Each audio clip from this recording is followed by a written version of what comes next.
Hello, our friends. Hello, Evolutionary Energy Arts family. Oh my gosh, and we have a Tori in the house, and she's our first winner. I don't know, you guys. I'm sure there's got to be something that you guys can get as a winner, whoever's first. And then there's Miss Jen and the Birds, and Mike doesn't like my singing, so I'm not gonna ask you guys to judge on that. I love your singing. It's just that you gotta be in the mood. I guess it's a mood. I sing to him at nighttime after the lights are off and stuff. Maybe I'm just not very lullaby-ish. I don't know. Anyhow, Exile, great to see you. Robbie, hello. Thanks, you guys. Sin Havoc, great to see you. Oh, Oneness, Soul Families. Yes, we are. Yes, and another live. What does he make of the portrait of Pope? I don't know. I haven't seen that yet, but I will certainly tell you Pope for Pius sure. XII. Mike's going to look it up for you, so we're going to do something real time here. This is always fun. Pope Pius the 12th, Mark. Let's see here. Drum roll. Oh my gosh. Doesn't that feel weird? Yeah, there is a resemblance. They could be, again, there's just so much interbreeding with these families. I know, there is that. That's definitely problematic, but the blood is important, as we all know how important that blood is. And that they have to keep it together. They got to keep those lines. But with any type of breeding, any creature, any dog, horse, anything, you keep those bloodlines too tight, you start having problems, usually mental problems, but it can be physical too.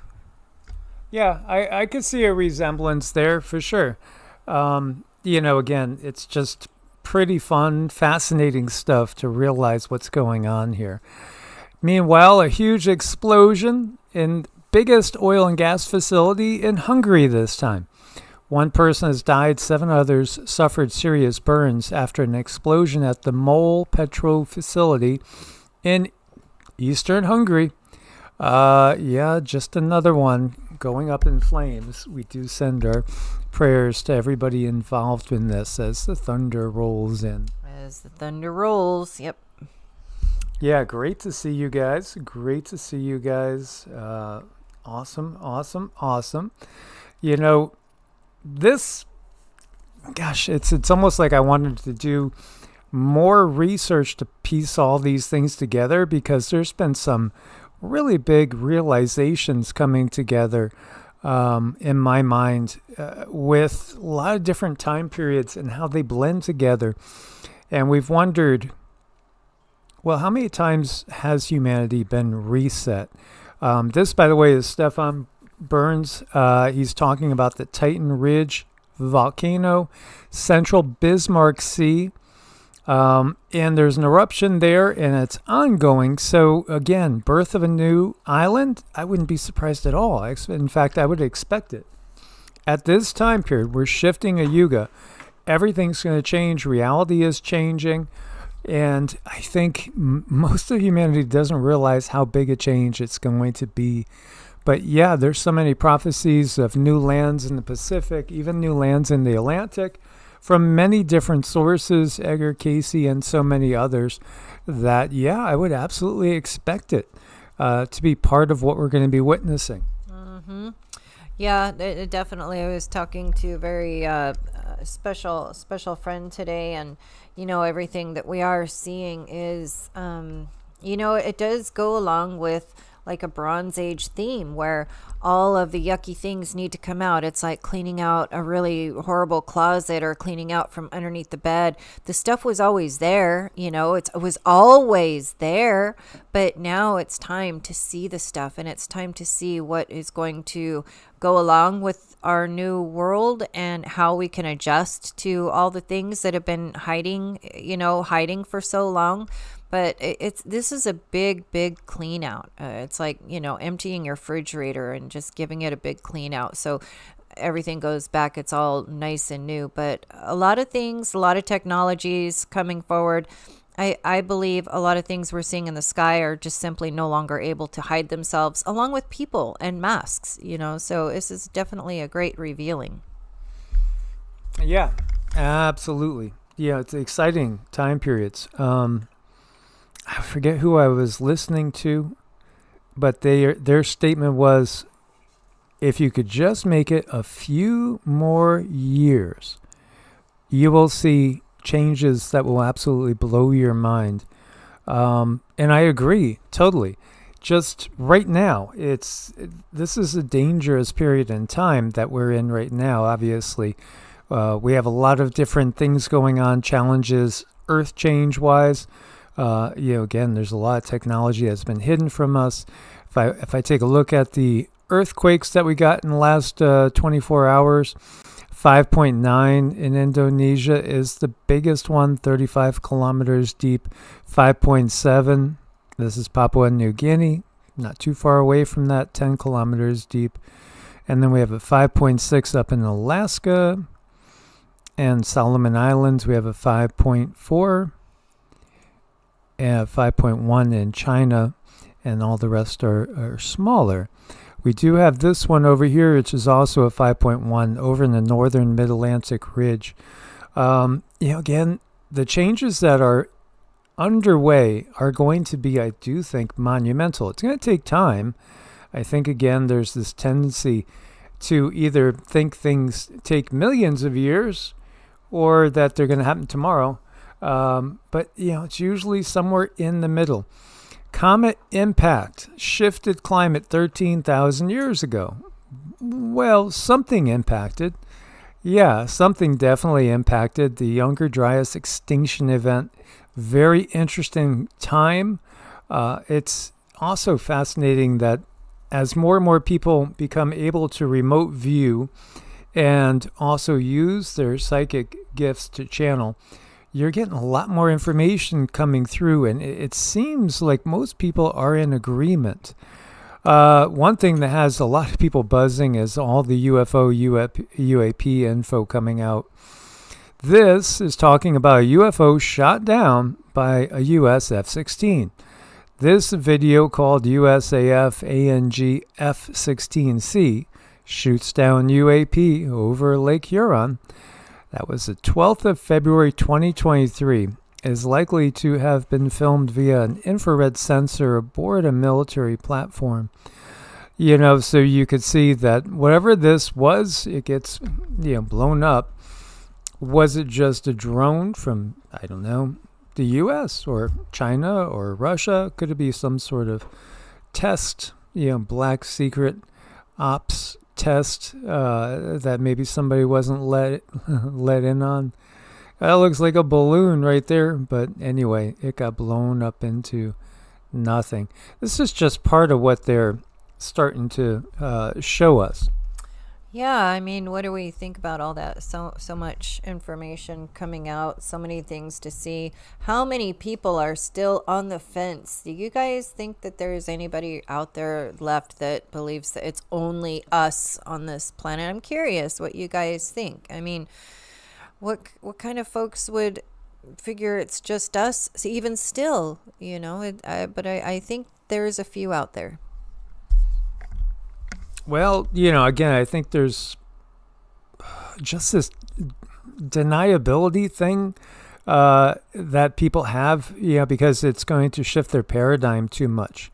It makes them uncomfortable. It's going to shift the paradigm too much. So it just becomes either a left thing, a left versus right type thing, or however we want to view it. But when you look at all the myths, every single culture around the planet talks of beings that have been called gods, and they're beings with more technology than what we have or even have at this point in time.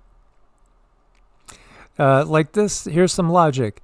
Jim Billy Ray Bob says the idea that something technologically advanced enough to travel across the universe could be shot down by an F-16 is hilarious. That's to the mindset of somebody that's been brought up in our reality. If it was a culture that didn't know violence, they wouldn't necessarily expect anything to come shooting at them. No, they would just kind of be blissfully unaware. Yeah. So, yeah, this one below it says this was a ham radio balloon experiment. It very well could be, but, again, you do have people that want to debunk everything when it actually is a weather balloon. And it's just because, again, it's their paradigm of the world that they're living in. They want it to be a certain thing. They want things to behave a certain way because they're uncomfortable with the idea of beings that have way more technology than us. Could it be that they were just simply taken off guard because they don't run into that type of aggression?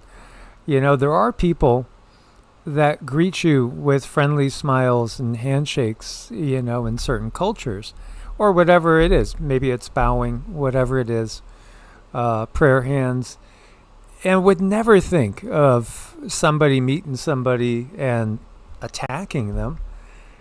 So again, I think it's relative to the culture that we're brought up with and the paradigms that are espoused as belief systems. Well, humans are just, so many humans are just nuts. They're absolutely crazy. So you can't expect any particular benevolent being to, come down and introduce themselves to even humans like us, because I'm sure that there's going to be those that will freak out and scream and yell and run away and, just not know what to do.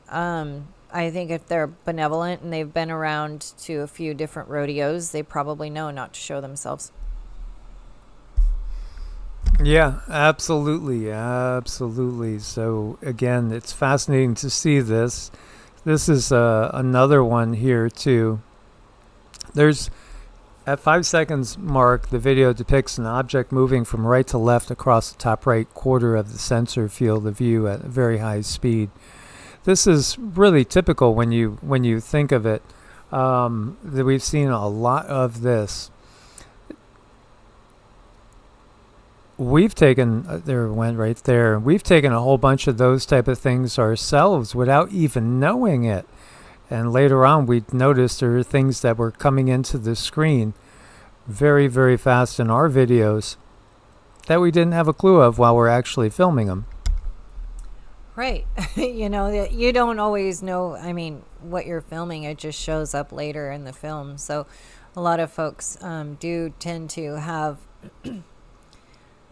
a urge to take pictures in certain directions, or they might see a particular cloud and think, oh, well, that's kind of pretty. Well, and then they go back and look at the pictures and they find things, which is happening more and more and more, and really interesting things too.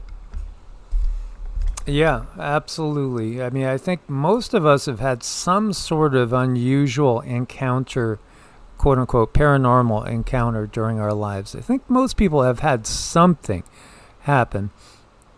Okay, so this one. What is that? It's just a flock of birds, or well, that's kind of weird. Could be a flock of birds. It could be. Maybe. Well, I don't know. Is it one flock attacking another flock? It looks like it's just trying to work together, a bunch of little tiny objects that could be birds. It is interesting. Truly, you'd have to zero in on it. It does look like the individual things are kind of wiggling. Yeah. The thing is, there's just so many different things to look at, so many different videos that people are getting all over the place. It's just coming out of the woodwork. The other thing too is the weather issues, they just keep escalating. This is over here in Atlanta, Georgia. Flash floods, strand vehicles suspend Waymo robo-taxi operations. I wasn't even aware that there were Waymo robo-taxi operations in Atlanta. It's been a long time since we lived in any bigger cities. But you can see the flooding. It's nonstop. It's all around the globe. This is New York City the other day. Wow, that's one way to get rid of the garbage, huh? There you go. That's one way. Yeah, we have the same sort of thing happening in China too. This is China right below it. Massive floods, massive. Now, when you go and you read some of the most ancient texts that we have, they take you to a time that feels a lot like this right now. I mean, it's like all the stuff we are going through right now befell humanity at different time periods. In fact, it kind of seems like clockwork. It's often, and it's very, very big. When these events happen, they just seem to keep escalating typically. Did you guys get to see this before? Do you think this was real or fake? Are you actually looking at a Nephilim? Well, I don't know, but it is curious. You know, it could be a movie, but there was something in this, as cheesy as it looks, that gave me a sense of some kind of authenticity about it. Whether this is the real thing or does the real thing look like this? You know, is this a picture of the real thing? I don't know, but I got a deep sense of authenticity going with this. There's definitely something to it. Plus, it's a very, very old. This is a very old clip, and I keep an eye on the old ones. You know, the ones that tend to come out from time to time that have been on forever and ever. Usually, there's something there. Yeah, if there are beings in stasis that at some point in time will be awakened, boy, it's got to be interesting. It's going to be interesting. You know, again, the question, like, why can nobody go to Antarctica?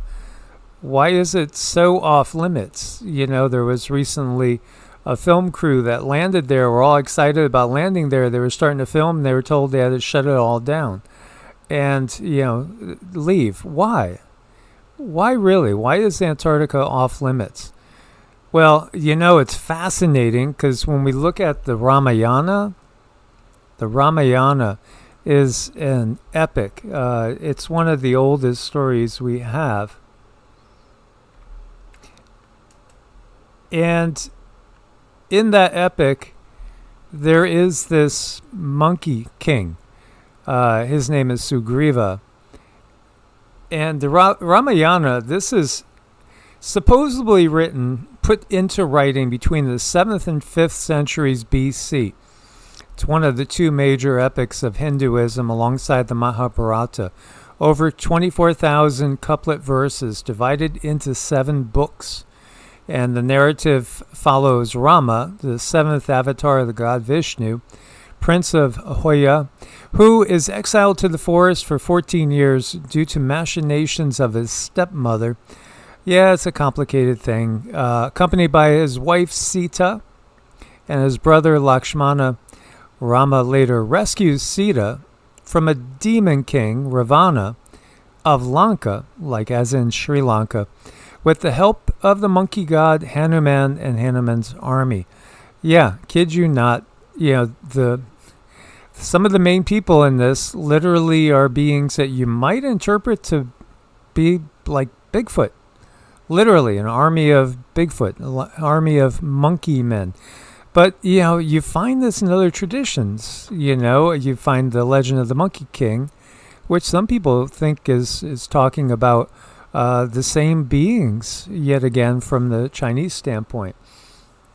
Well, the Ramayana, I came upon a good channel, and they were looking at this, and they were looking at some of the astrological and geographic clues to the dating of the Ramayana.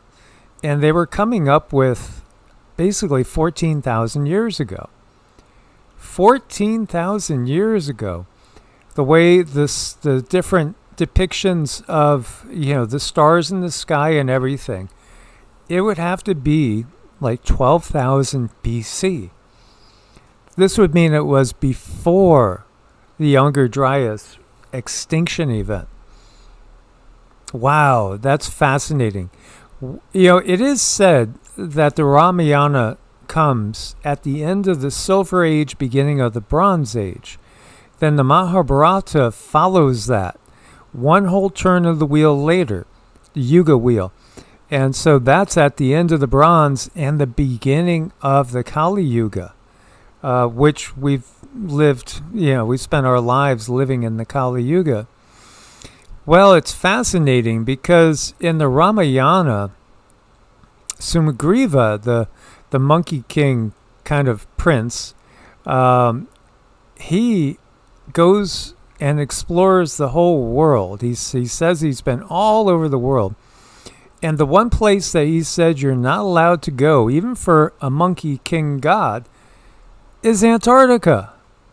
It's an off-limits place back then. Oh, I found that fascinating, guys. It is so very fascinating when you get into this stuff and you start to learn the stories and you get to know the people. It starts to come together in a way where you're like, hey, wow, you can start paralleling a lot of these with the world that we live in today. Yeah, it's just fascinating to look at this stuff. I just find it like epically curious. He does describe different places in his journeys around the earth. And, one place he describes there being a giant trident. Shiva holds a trident in his hand, being engraved on a mountainside. And we actually have one just like that that's in Peru, of all places. And when you look at it in that context, it does look like he might have been talking about Peru. So what I wanted to spend some time talking about is not the Book of Lamentations, which is in the Bible. That is typically taken to be all about the destruction of Jerusalem in 586 BC. Lamentations, it's like a mourning. It's being sad about things that have passed away, looking back at tragedies such as, again, the destruction of Jerusalem in 586 BC. Most scholars agree that it was composed shortly after Jerusalem's fall in 586 BC. But the reality is, there are other Mesopotamian city laments that are in print and are circulated out there that way predate this. So I love it when you start to delve deeper and look a little closer. So the Sumerian city laments and the Book of Lamentation, a comparative theological view. City laments are one of the most engaging genres in ancient Sumerian literature. These bewail the destruction of central Sumerian cities during the fall of the glorious kingdom known as the Third Dynasty of Ur back in 2004 BC. Now, when you look to the Bible, it says that Abraham, later becomes Abraham, he was from Ur, over here in the Chaldees, Ur, of the Sumerian city-states. That's where he was from. And so he followed his personal God off to a new land. And it took a long time to get there, according to the stories, and a lot of wandering in the desert in circles. But yeah, this is all the beginnings of that. So when you look at the different lamentations, to date, 5 laments of this type have been identified and deciphered, each devoted to destruction of a different city. The Ur lament, the Sumer and Ur lament, the Uruk lament, the Eridu lament, and the Nippur lament. So these are characterized by vivid, rich descriptions of the destruction of the city, mass killings of its inhabitants, and the loss of its central temple. In addition, these laments devote special attention to the divine spear, where the great gods order the destruction of the city. And the city patron gods beseech them to alter their decision, but to no avail. The patron gods are then forced to abandon their city prior to or simultaneously with the destruction. So you have that same story there. So the gods, you can see there's gods that are living in the city, ruling the city. Other gods say it's going to be wiped out. We're going to destroy it. So is this like when we're fighting over in the Middle East, or if anybody is, warring and they're throwing shots back and forth, they usually say, "Hey, I'm going to give you so much warning to get out of this city, and then I'm just going to blow it up." Is this like the same thing that we do, but this is way back then? And do you think they had any technology to like send spam text messages or call anybody? I mean, I think they had something. I think they had a way to spam the information so people were aware that the place was going to get hit. It's just not the technology that we see today. Yeah, I wouldn't be surprised at all to find that it was way more technologically advanced, just in different ways. You could see that this particular go round, people haven't shown any care for the planet itself and the well-being of the planet and the health of the people and everybody in it. Other times, if we were more attached to our roots, because we've been really cut off from our true roots and given a history that's just a story given by him or her to us, them. This is the reality. Maybe we would have chose to build things that are in much more of a symbiotic relationship with the planet. We would have looked at things a little different.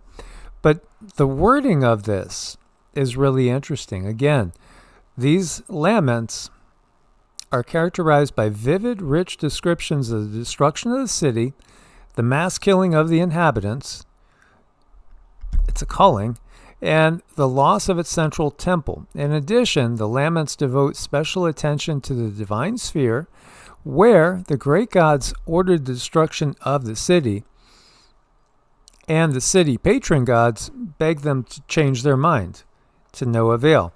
Patron gods are then forced to abandon their city prior to or simultaneously with the destruction.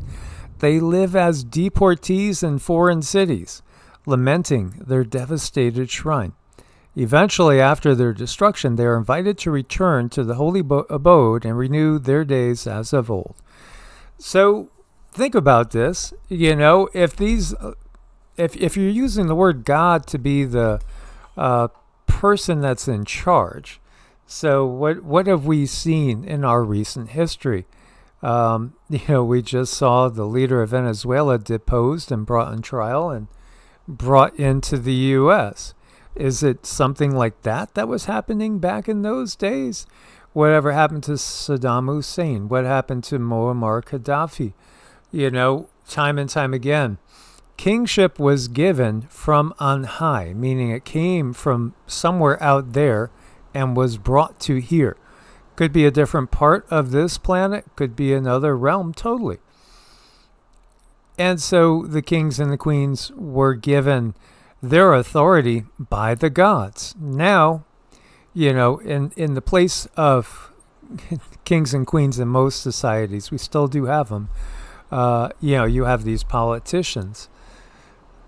But really, it's like the same system. It really is the same sort of system. But these gods, quote unquote, could literally be taken captive. And, the historians have given us the idea of going into a temple and taking these figurines, these dowels, these statues, captive and bringing them back as trophies to the conquering city-state. But wouldn't it make more sense if it was literally capturing live beings, whether they were extraterrestrial or, some other sort of being that was taken to be a god, as opposed to, we got their statues now. There's statues of devotion. Let's go lock them up somewhere. I mean, this is really what the historians try to tell us. Yeah, I mean, I think we can take this and in our minds and in our imagination, with the beings and the announcements is what gets me. It's like they're announcing this, just like they announce certain things before they do them here in the world that we're aware of in the 3D right now. And there is a lot of parallels that could get drawn, if you just stop calling them gods and people, I don't think they're gods. They're just people with more power, just like the politicians. They're not gods, but maybe that's just how they're described in these books. Our politicians, just people with more power. Yeah, how many parallels could we draw from this, from now until then? I think it's very similar. Yeah, so scholars, when they started to be able to translate these Sumerian writings, they understood how similar they were to the biblical ones. In fact, some of them feel almost identical. Lamentations 5:14. The old men are gone from the gate, the young men from their music. Lament 3:56. They're no longer playing for you the sem and Allah drums that gladden the heart, nor the tigi. Both traditions also use the image of pitchers or pot shards as a metaphor for dying people.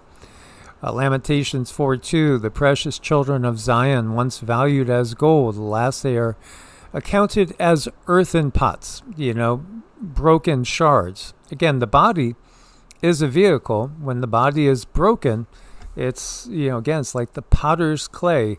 There is this analogy with the gods. Boy, it's coming down good out there.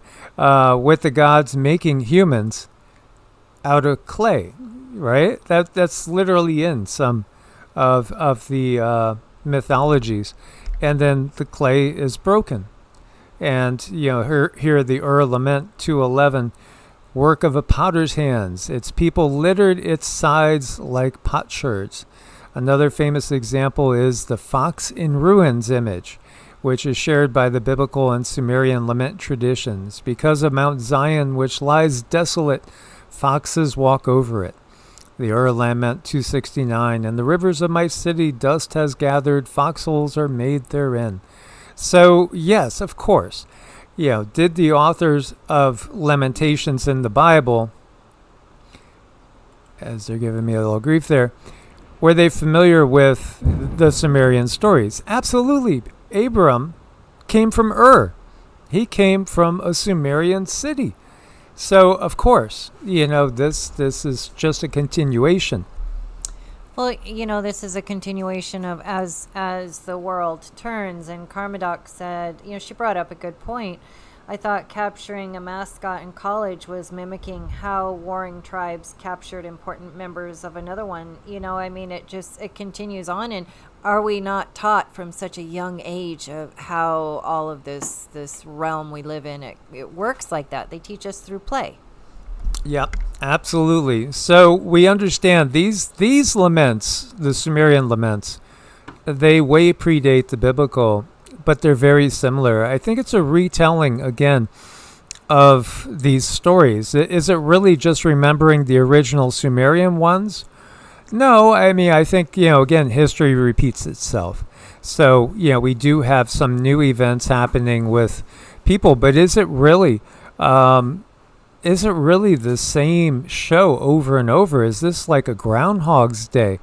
It does look like we're in a Groundhog's Day when it comes to these great resets. And there are some very large resets at different periods of time. Many people have recognized we have a 26,000 year precession of the equinoxes. And some have theorized that every big quarterly turning, there's a massive reset. There's a massive, culling of life here on the planet. And it could be somewhat natural because the planet has to reset itself for an all-new yuga with all new paradigms and perhaps natural rules that literally are different from the previous yuga. We are in such a chaotic state right now. Anything and everything that goes on in our government really has very little to do with anything that needs to be done. It seems like they're always tackling things in the world that really don't need their attention. Like they're always, making more money in the stock market. They're really worried about that and just not worried enough that raw milk is illegal. I mean, shouldn't the focus be on just making sure people get enough raw milk and enough organic food that they are healthy? But no, no, no. Everything that goes on in the government, the laws, the way that they do things, it all revolves around making sure that they have more money, and it just gets more and more complicated. After a time, it will collapse. It will collapse out of sheer chaos, and I think we're definitely driving down the road of chaos now, and there will be a certain point when everything collapses. After everything collapses, then and only then can we try to rebuild in a more coherent form to what we really want. But I think things really don't change until that collapse happens. The city laments describe the destruction of the central cities of Sumer during the fall of the third dynasty of Ur in 2004 BC. Each of these laments, again, characterized by literary diversity and moving description. They give you all the details of watching a society break down. And if we read those and then you look at what we have today, the parallels are just staggering. It's just, again, we have a different culture now than we did then, but all of this is kind of ongoing at the same time. So the destructions presented as terrible and utter, affecting the city's inhabitants, buildings, infrastructures, agricultural life. The city loses its wealth, honor, fertility. All social institutions collapse. Priests abandon their offices. Shepherds burn their pens. Men neglect wives and sons. Vivid descriptions are devoted to horrifying sights of bloodbath, piles of corpses. You get the whole thing. Everything just kind of falls totally apart. Then we have Sumerian tablet K8538. And there's a big disagreement on how you interpret this. Some people say this is recording a major comet impact that literally wiped out a lot of life. Other people take it as just being a clock. Literally, it's like a timepiece. Again, there's different ways of translating things. And when you're really dependent on people to translate things properly, and there's no way for us to know Sumerian. Again, you needed to have that Rosetta Stone, and we've only been able to really understand these works of literature for less than 100 years, really, most of them. It's fascinating to look at. But there was some sort of big comet or meteor impact in 2193 BC. Thereabouts again.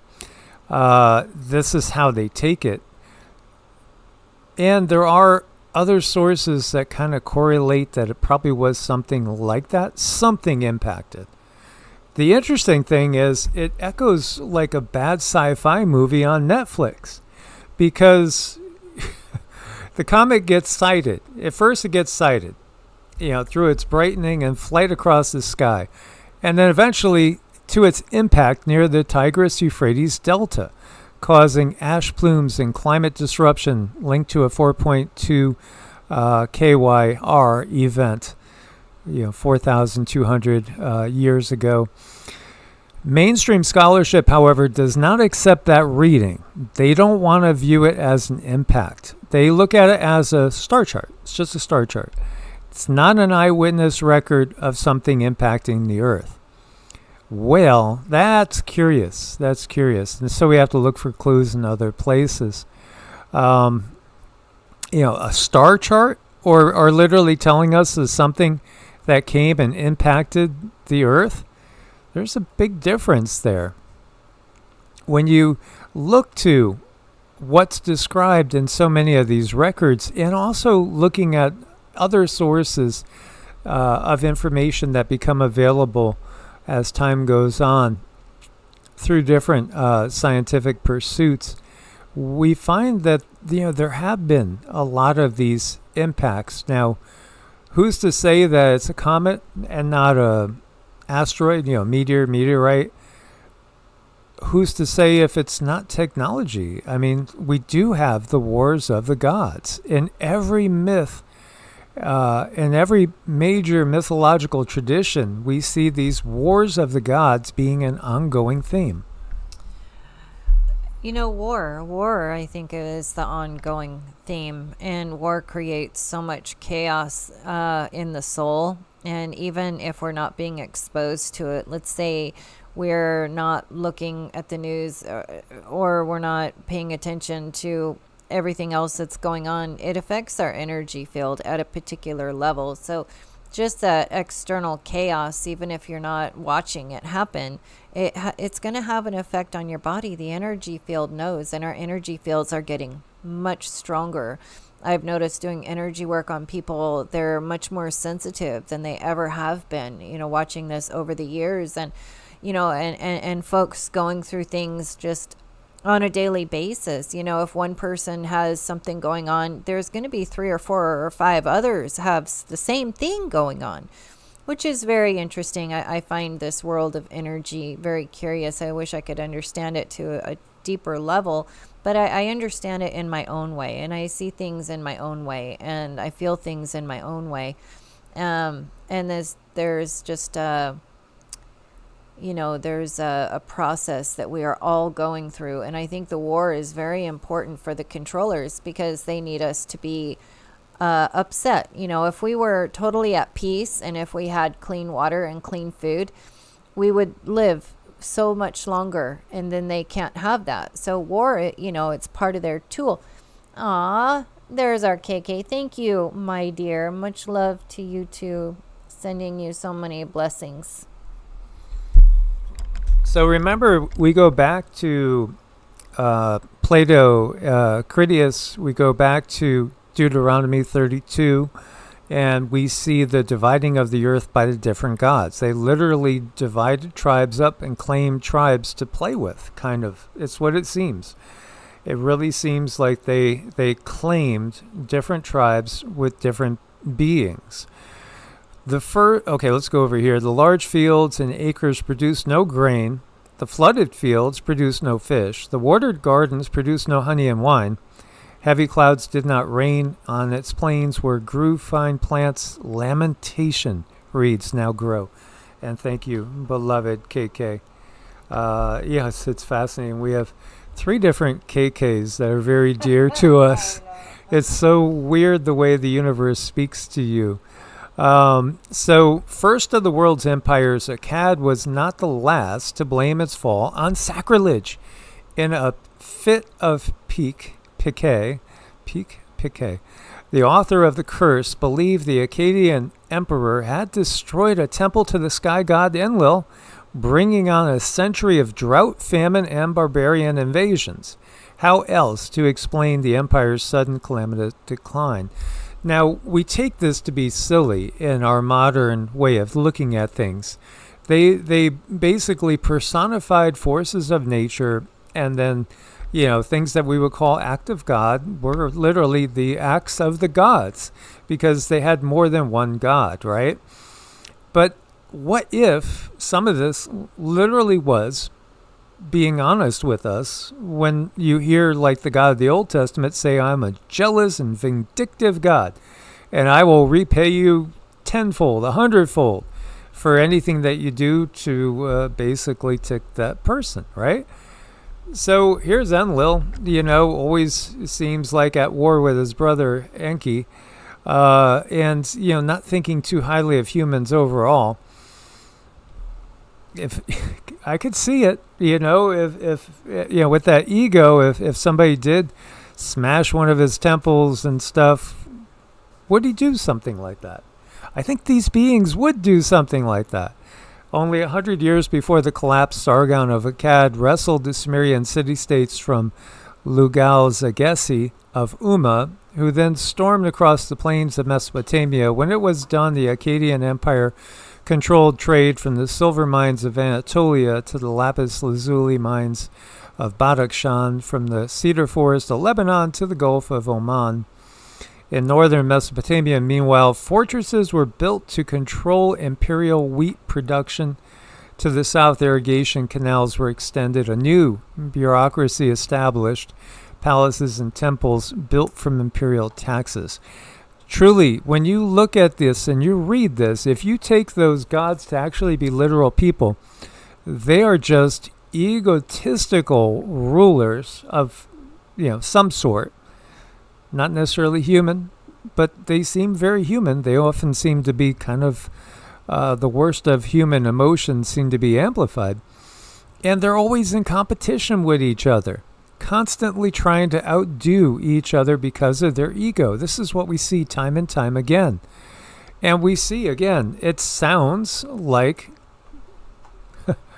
geoengineering. 2200 BC, seasonal rains become scarce. Withering storms replace them. And then, everything that you see going on right now, weather-wise, was happening back in these times. So it really gets you to, say, how deep is the deep state? What really is the deep state? And what type of weather technology do they have?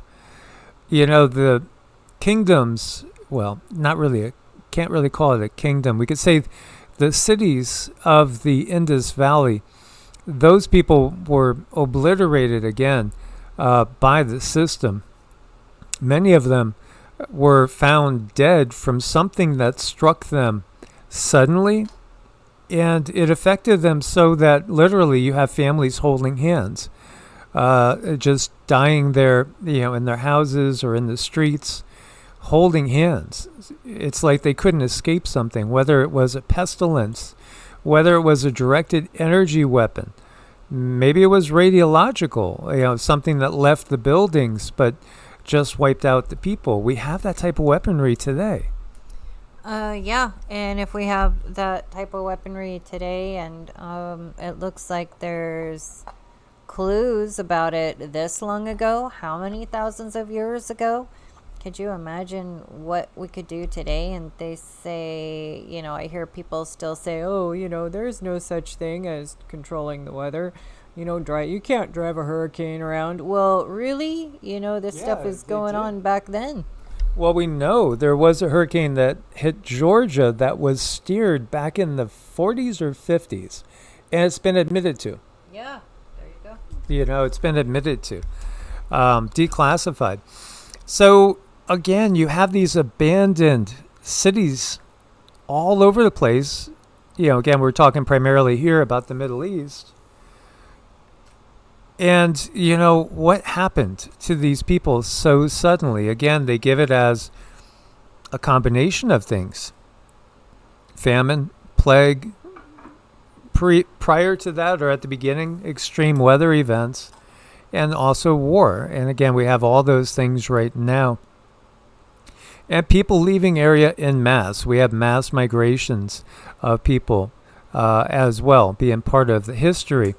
So here, people in this area, again, that we're talking about, fled en masse from 2200 to 1900 BC.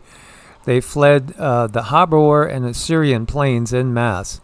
Little by little, evidence of previously unrecorded climatic events emerged. A thin layer of volcanic ash covers the last Akkadian mud bricks. Just above that, a layer of fine sand, 8 inches thick, testifies to centuries of flailing winds and relentless drought. A volcanic eruption probably could not have caused the disaster, but, again, it's giving you a clue. So, you have extreme weather change back then. Are they going to try to blame that on gas-powered, oil-powered vehicles? You have the same situation we're in now in an era that supposedly didn't have that technology. And you have complete societal collapses going on. Well, it goes back to, just ask yourself the question, would you rather stay the night in a garage with a running car or a farting cow? As Bob Hawke was talking about, the location of those civilizations is why we attempt to conquer them. Yeah, so, are there stargates that are still being fought over? Is there technology buried there that's literally the technology of the gods that we're still fighting? You got these groups fighting to control them. So the wars of the gods never stopped.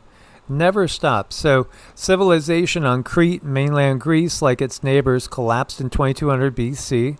The great cities of Mohenjo-Daro and Harappa in the Indus Valley collapsed between 2200 and 2100 BC. And they also will blame shifting river courses. It's known that the Sarasvati River was the dominant river at one time over there in the Indus River Valley, but it seems to have had a change of the feeding rivers, the rivers that feed into it. And so it was the dominant river, and it became less and less the case until it became much more minor.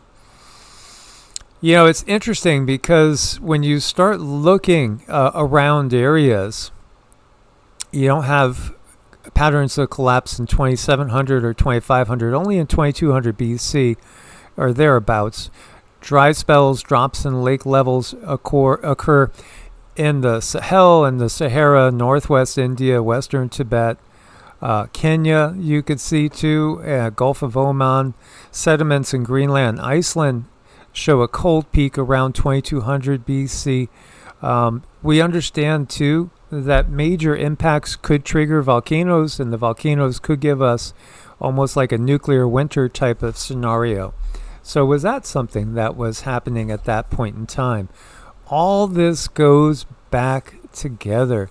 And so it brings us back to, well, to me, one of the main questions is, are we talking natural events, or are we talking, technological events? Are we talking warfare or cycles?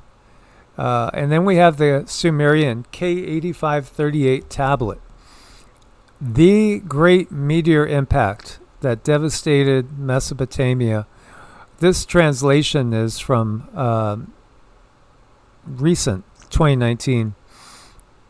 It's pretty wild, to think about. The meteor impact occurred 10:56 a.m. on September 22nd, 2193 BC. After the meteor emerged at 5:34 a.m. at dawn after a flight time of 5 hours 22 minutes. These numbers can clearly be deduced out of observation data entries into the tablet's pictographic records, and in comparison to the length of day tablets for the corresponding Mesopotamian latitude. The K8538 tablet is property of the British Museum. Unfortunately, the museum is staunch in its opinion that this tablet represents the Babylonian sky as a so-called planisphere. This opinion is based on an interpretation which we for the first time analyze in comprehensive detail item by item in this paper. The result, the planisphere concept of the Babylonian sky on this tablet is a hoax. It's a hoax by the mainstream, and this is why they don't want this stuff coming out. Not one single correct argument proves alleged recorded planispheric constellations on the tablet, except one already found by L.W. King over 100 years ago, back in 1912, as translated in our 2014 K8538 paper. The tablet has never been a planisphere. It's a pictographic cartoon story, probably the first recorded cartoon of the world, consisting of a sequence of 8 subsequent pictures to be turned while reading, just like a kid's thing, just like a kid's little, I remember those things. We used to have to put the slides in that little plastic thing, and then you would click the lever and it would go to another slide. So eight pictures exclusively show observations, recorded measurements, specific details of flight and impact of this disastrous meteor, which destroyed the nearby Akkadian capital in Mesopotamia. Because southern Iraq and the impact area was swamp and marshland until recently, it's all desert now, and exploration of the discovered impact crater was impossible. For the first time, it is feasible from 2019 on, and a first crater inspection will soon be conducted. Due to missing explorations of the impact crater, Near East historians until now did not recognize the historical cosmic impact event, but we may expect this will change in the near future. Historical eyewitness reports of this impact and its aftermath, and see their paper, the destruction of the city of Akkad by a cosmic asteroid impact, and the link to global climate change, because, climate's always changing, always changing. The meteor impact bolide was part of the annual Taurids, they say, meteor showers which occur every year in autumn. They present the northern Taurid celestial map, which indicates the meteor flight path. So, it's just fascinating to see this. And I asked Chat to give us a representation of this. There we go. That's a little bit brighter one. And this is what Chat brought up. That which descended from the heavens in its destructive rage struck the land a mighty blow. It caused the land to tremble. It split the land like a bursting jar. So you have this impact. As recorded in the Sumerian K8538 tablet, a catastrophic celestial object struck the land with immense fury. The impact shook the earth, split the soil, and brought destruction, darkness, and devastation to the cradle of civilization. It would have been, not a pleasant sight to behold, that's for sure. So when you break it down, you have that picture of it, and then here it's broken down into a blinding flash, just like they say again with the NUKES, brighter than the sun, illuminated the land. Then the earth shakes, the ground trembled violently, causing buildings to collapse. Then the sky burns, fire and brimstone fell from the heavens, setting the land ablaze. And then the water surged and turned to mud, swallowing up the land. Darkness falls. A thick darkness covered the land for days. And then you had civilization, just a catastrophe. Cities destroyed, fields ruined, lives lost. And it literally set back humanity perhaps thousands of years. How about that? I'm curious about, I know they had interesting technology back then, but how did they warn people? Obviously, the people were given warnings, and how did that happen if they didn't have cell phones, or were people so advanced at that point they could send messages just, telepathically to those who were meant to hear it? Interesting. Yeah, it's really pretty fascinating to think about it. So, was this a natural event, just, a happenstance asteroid, part of the Taurids that came in and, just was a natural event? Or was it something more? Was it actually like some sort of act of war? Because, again, we have in the Sumerian tales, why did the flood come? Well, Enlil said the people were too noisy. There's too many humans. They make a mess. They're just too noisy. They annoy me. So what happens? He basically sends something, it's taken to be as an asteroid or a comet, to impact the Earth. And so, again, we have this same sort of story replaying itself. To a very advanced, technologically advanced culture and civilization, moving an asteroid off of its path probably would not be very hard. We've already had different scientists put out the proposal to go ahead and blast an asteroid, if it was incoming, into a trajectory where it wouldn't impact us if it did look like it was going to impact us. But this gets really even more interesting, really, as you go.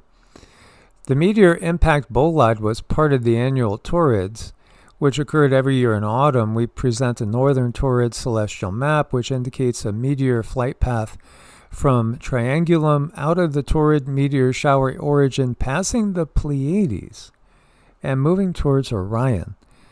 Oh, okay. Well, now that is just interesting in and of itself. Because what's the Pleiades, the seven sisters? Well, we have the Pleiadians, right? Those that we think of as the Pleiadians. Why do we think of them as the Pleiadians? Well, that's where a lot of them are living at this point in time. They used to be Lyrans. in many cases. Again, when you look back to that which we know about the wars between the Draco and the Pleiadians, and again, you can also look at it in a bigger perspective, perhaps, as those that have succumbed to that ancient intelligence AI and those that resist it. Well, then that makes it very interesting, because when we learn about the Orion group is thought to be those we would call the bad guys, those that are in control of the ancient AI and have merged with the ancient AI to become part of a Borg. Those would again include those that we call the Draco in many cases, other reptilian, other species inclined towards service to themselves as opposed to service to others, and the peaceful path. And so when you look at this as an Orion being mentioned and the Pleiades being mentioned, to me, it brings back thoughts of this being an indication that this was really an extension of that war between what we would call the Orion group, i.e. Draco, and those that support the peace out there, the natural way of doing things, and the original human type of ETs. Mm-hmm. A lot's been going on for a lot of years. So this is just fascinating, because this left a huge imprint on human society. Many Sumerian tablets exist which present details of the impact event, but downgraded by Near East history as myth and storytelling. Again, they don't want you. That which gives you the truth, they're going to try to bury it. They will absolutely try to bury it. So when we look out there, and you see the Orion over here, the Pleiades over there, there's Algol, which is a very demonic star right there. You look at this is the proposed, path that you see. To me, this is like somebody communicating, saying that event was an extension of this battle of the gods. Well, and right now that Algol is being amplified quite a bit, due to our planetary positions. So that energy is being blasted out. So take care of yourself and your loved ones. Yeah, our beloved Susan Donahue says we're refugees from the Orion Wars. Yes, we definitely agree with you there. I think that's part of it. A long time ago in a galaxy far, far away. Well, that's our story. It really, really is our story. Darth Vader, he's more machine than man. Well, that's the Anunnaki. Yeah, when you get the chance to see them, and I think the probability is pretty high that you're going to see an actual Anunnaki in your life. I would not be surprised at all. It might be shocking because, again, they're more akin to hybrids, and they are so infused with the AI technology that they're desperate to get into us as well. I know, it's definitely something where, looking back, hindsight's 2020. I bet you we have seen many Anunnaki. We just didn't know it. Yeah, absolutely. So, this is fascinating. Here you go. This is literally, reproductions of what this is telling us. So it is, in a way, it's a sky map. But they're trying to tell us about this event that transpired. It was a big event. It wiped out tons of people. Whole civilizations were set back immense periods of time from this event. Again, we still have everything coming down to us from the Sumerians. They divided the day into 12 hours, that whole thing. And ultimately, did the Anunnaki have 6 digits? You got to wonder, because it's definitely a system that's based more on 6 than the decimal system, based on 10s and 5s, and you get the picture, right? So this is saying where this thing came from, where it impacted, and it wiped out massive cities, massive city-states, and this is something that's remembered in these lamentations. there's other things out there. Now, there are more of these tablets that haven't been translated than have. This particular press release from way back in 2008. So there's still, I think from what I've read, only about 20% have been translated. Only about 20% have been translated. I think it's because they want to slow our roll and not understand how we got to this point. No, I know. It's just kind of the only way we could really understand anything is to understand the history that they're not able to alter as much. And clay tablets, that's probably the best we're going to get right now, because anything that goes in a book that's been given to us, I don't know about that. When you think of our modern mythologies, again, the Matrix movies, speaking to us of this being really a holographic reality, and us, the real us, is somewhere else. That is what that's what we call the higher self. Yeah, absolutely. Avatar, the whole concept of taking a body, an avatar. They're dropping truths because they have to, because we're figuring it out as we go ourselves. But they want to be able to keep, driving us down a road that they can, a path, I should say, that they can control. That's the thing. And so the true comet flight line for 20 days. So this is saying they were watching it. They were watching it for days, knowing something was going to strike them because, again, they had more advanced knowledge back then than the average person does now. A lot more. That's part of the fake picture. Thinking that everybody was really deaf, dumb, and stupid back in those days. No. I think we're the pinnacle of anything. Yeah, we are, again, their attempt to dumb down the species that works the planet for them. That's us. We're their attempt to keep dumbing down the species that's working as the worker bees on the planet. And so for 20 days, they were watching this come. And then it did hit. I mean, can you imagine that? Yeah, I could, because I've seen that movie on Netflix. Yeah, there is that movie. Yikes. It is. It's just like that. It really is just like that. That's just wild when you start thinking about that. Indra killed Vitra in 9703 BC, the Rig Vedic description of the comet impact that ended the last ice age. So what really did end the last ice age? Was it a comet? Was it natural? Oh, and the Yuga shift, the end of the Kali Yuga and the impending planetary transformation. So this person wrote a book, and more people now are coming to the conclusion that we have just turned the yugas, or we are in the process of turning the yugas. I've seen more and more people in agreement with what we got from the guides.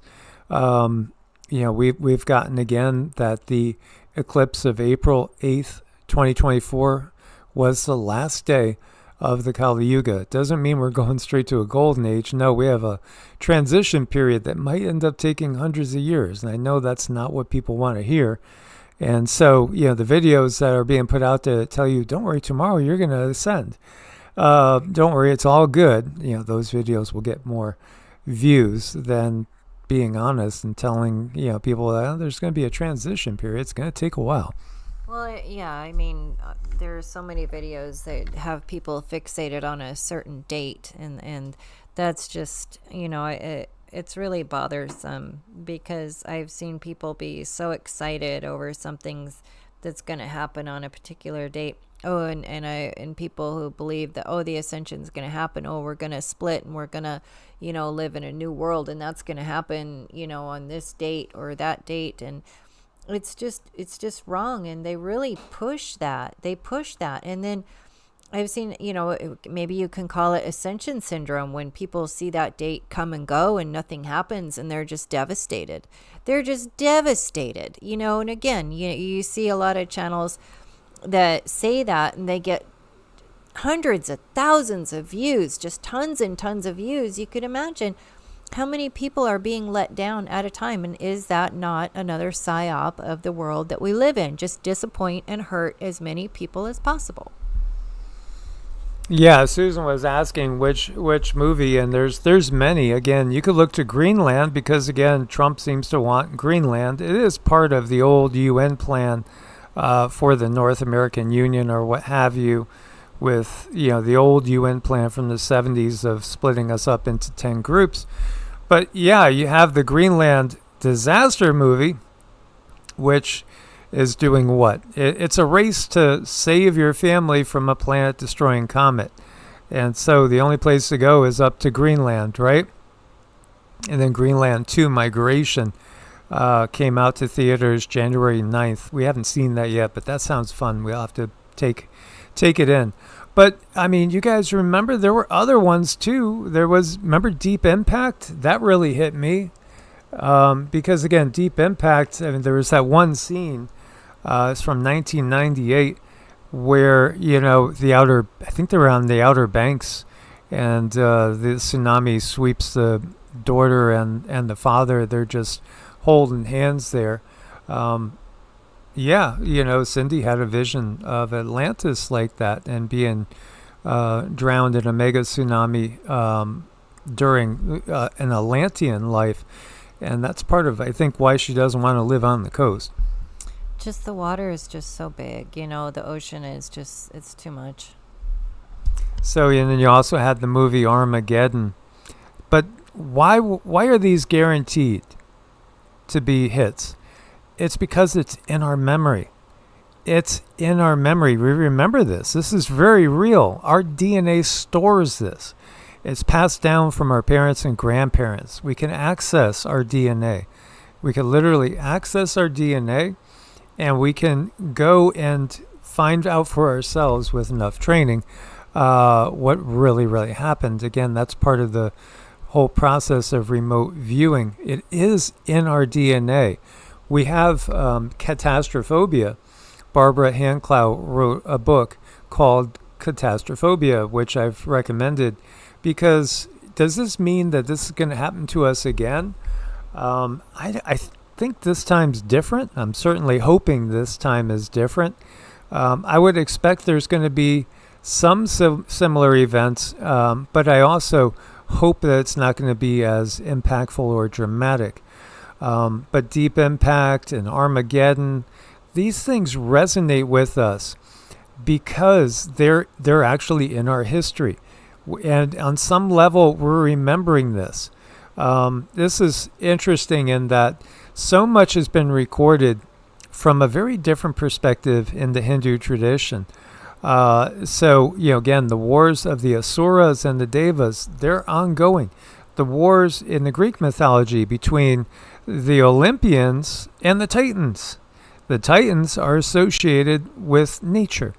Well, in reality, those beings associated with the Titans are those that were our teachers prior to the takeover of the dark matrix.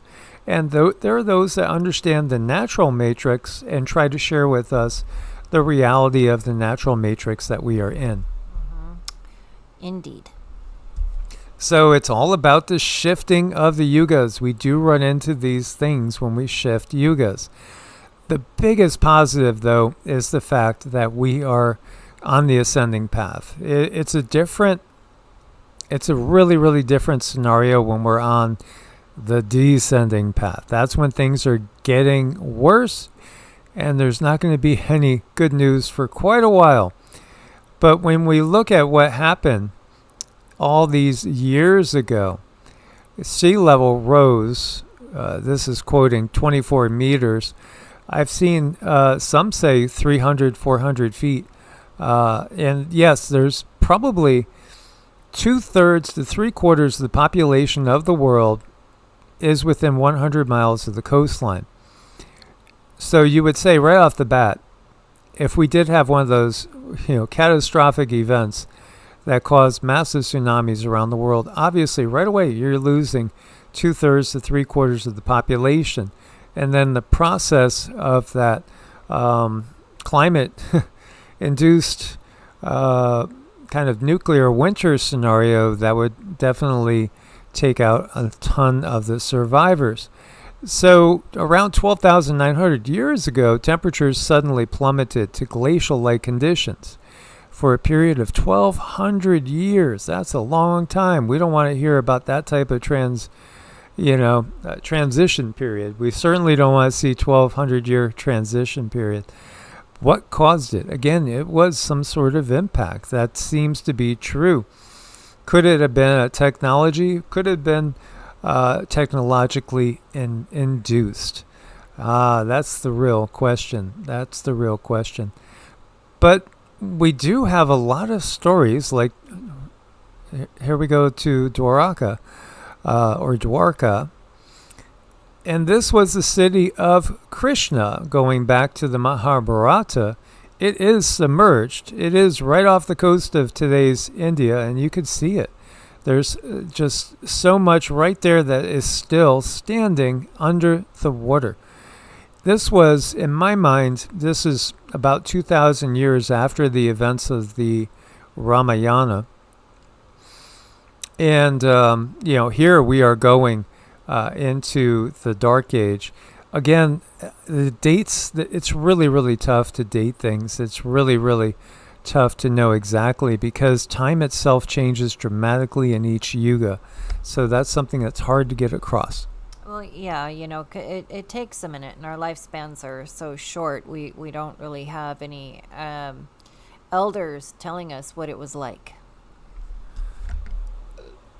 So when you look at this was also a city that was built with, let's say, help of non-Homo sapiens. And we know, I mean, it's literally there right off the coast, just as, is said in the Mahabharata. We do have some impact craters, which, interestingly enough, go back to around the same time period. And some of them also are showing that there might have been similar events happening maybe 2,000 years previous. 2010, South African writer published Survivors of the Great Tsunami, which he linked to the Berkel impact with the inundation described in the widely discredited Era Linda book. We have that book. Honestly, I've only gone through about 2/3 of it, but it is interesting because it's supposed to be a much truer representation of our history than what we're given. And I do think it probably is more accurate than what we're given. But he placed his mega tsunami when? In 2193 BC. Again, getting that date that coincides with the Erlinda book. Now, this is a book that comes to us from, Ireland. So it's fascinating to see the agreement that we get from different sources. This is just, for me, this is really, really fascinating. And then you could start to get into things that are going to seem very, very eccentric and out there. But literally, is it possible to literally move planets? Because I know there's some of you that are familiar with the idea that Saturn was the sun of the Golden Age. And there are some traditions that tell us that that's actually what was really happening. How could Saturn be a sun and now be a planet? How could it be in a different position? How could Jupiter be in a different position? Well, this particular paper is saying that in 3147 BC, everything came apart. What was the cause? It could have been something that disturbed the path of the gas giants. What could possibly do that? Again, Sitchin has given us Nibiru. What about even technology? Is there technology? Well, when we look to the Kardashev scale of technology, it does suppose that at a certain level, we might be able to actually have technology that could literally move planets. Well, planets affect us so deeply. If you look at everything like it's all electrical. It's electrical signals, energy, plasma. There's always ways to give something a short, and short out an electrical current, which could happen with our planets and the way the energy is received in our world. Basically it boils down to you don't know what you don't know, and just too many things in this world are we're still unable to perceive. Absolutely, it's interesting too because this person's proposing it was some sort of electrical phenomenon that literally altered the orbits of the planets, and they're timing it to 3100 or so BC. Again, the bigger scheme of things. Yeah, it's a guide for the perplexed. Again, this is all connected. It's all connected. To me, this comes all the way back to, again, the mythology that we see the battles between the Devas and the Asuras. The Devas being those ultra-terrestrial beings that support the natural matrix, and not the ones called the Asuras, which support technology and AI ultimately. The Asuras are the Borg. They are the Borg. And they are also beings that when they come to Earth, they take over the area. They set themselves up as gods. They demand the first fruits of everything. They even take humans for their wives. Again, all those mythologies, Genesis 6, it goes along with the Hindu perspective that's given to us here. So they again set themselves up to be worshipped.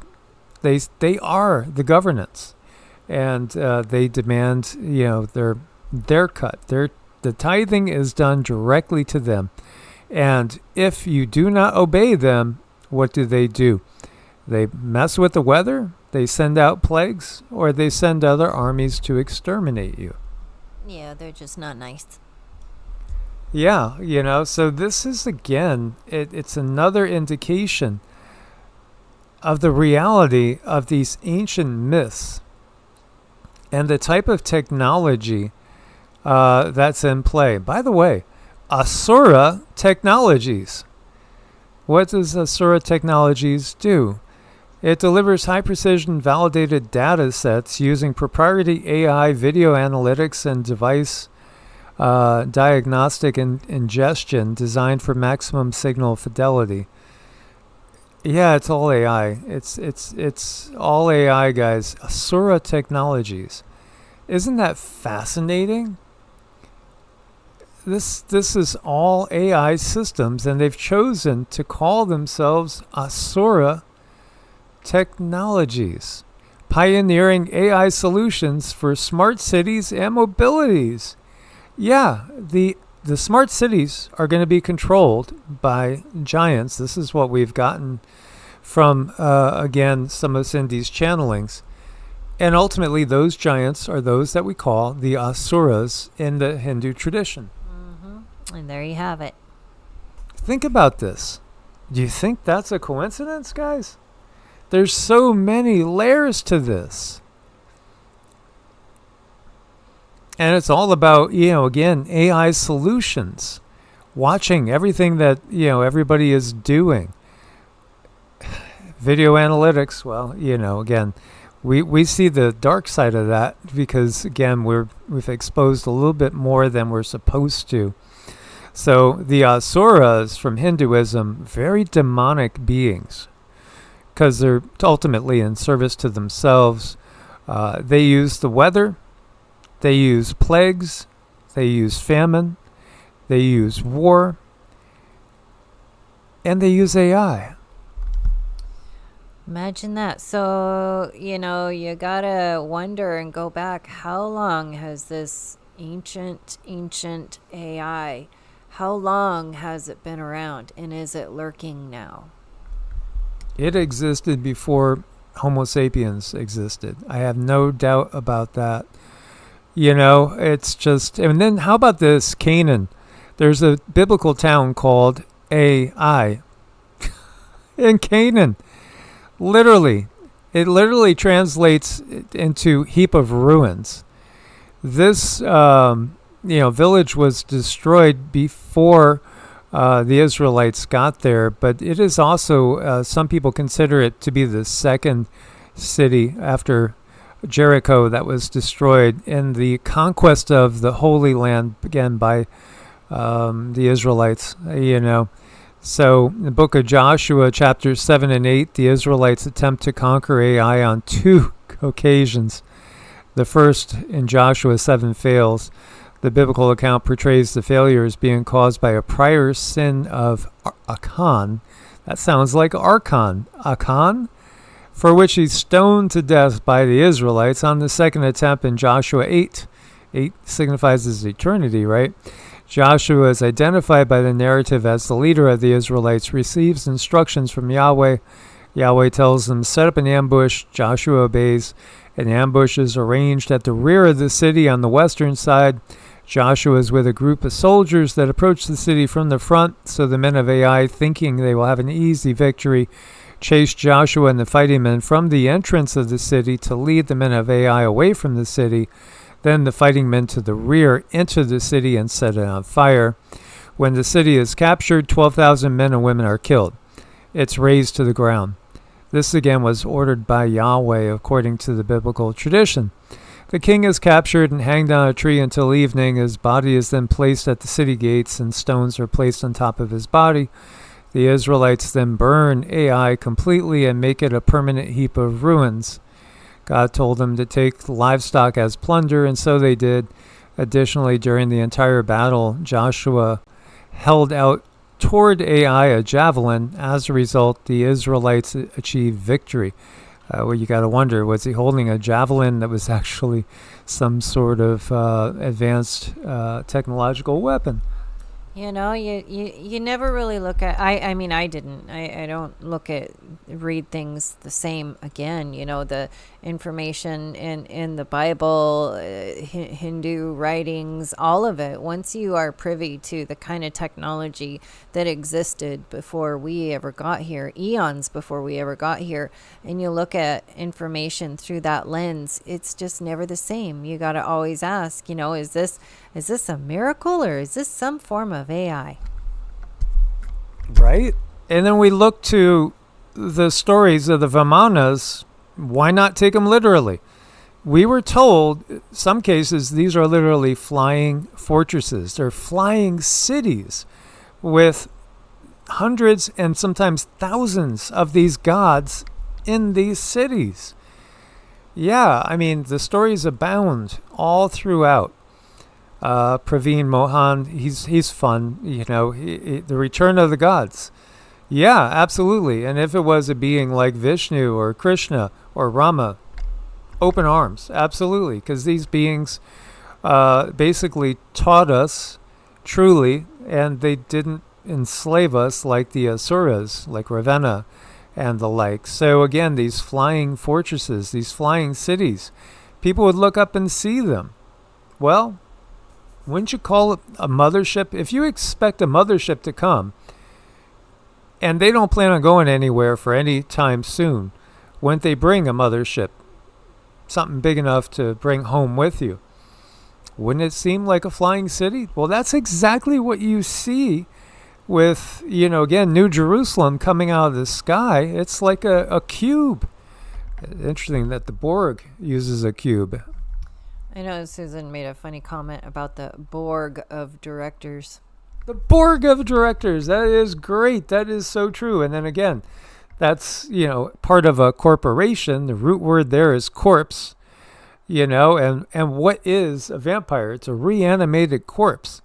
And what are the Anunnaki that have succumbed to the AI? They're like that because they're dependent on the technology to keep them going. They are totally, just like Darth Vader, they're completely dependent on the technology because they've lost their source spark, and that is really, really sad.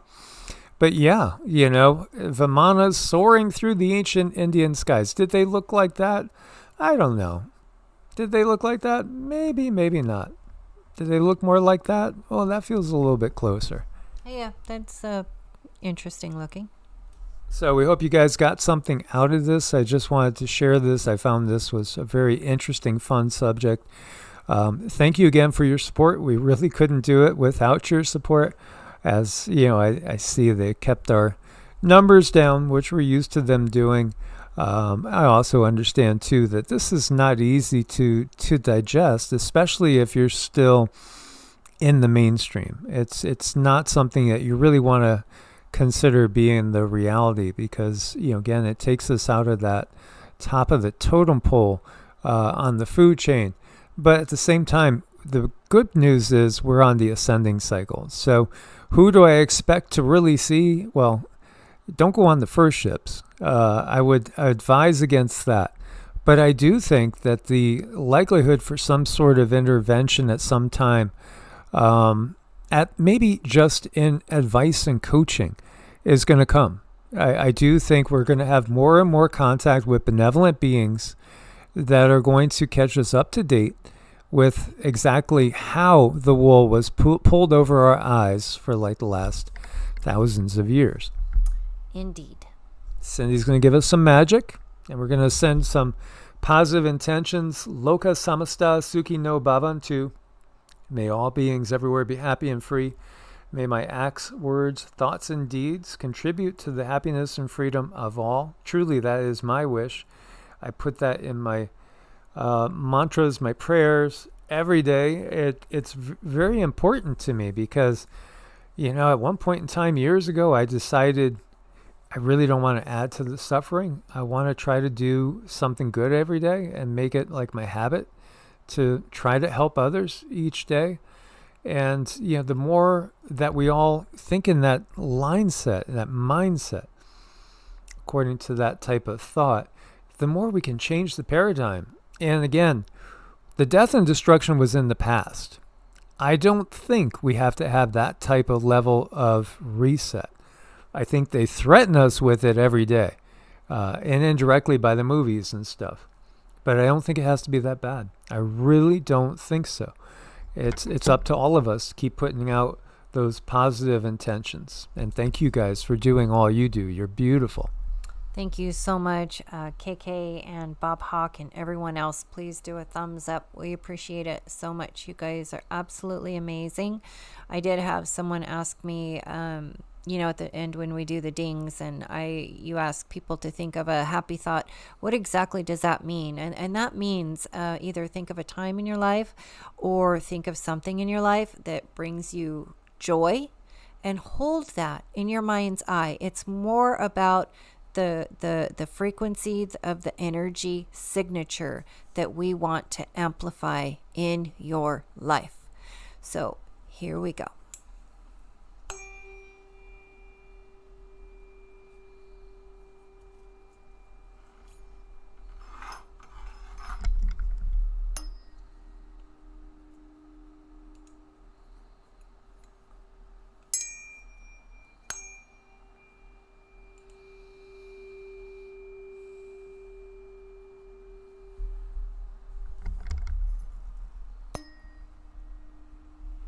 A little bit different dings today. Would like to know if you felt it. You guys are amazing. Source bless and namaste.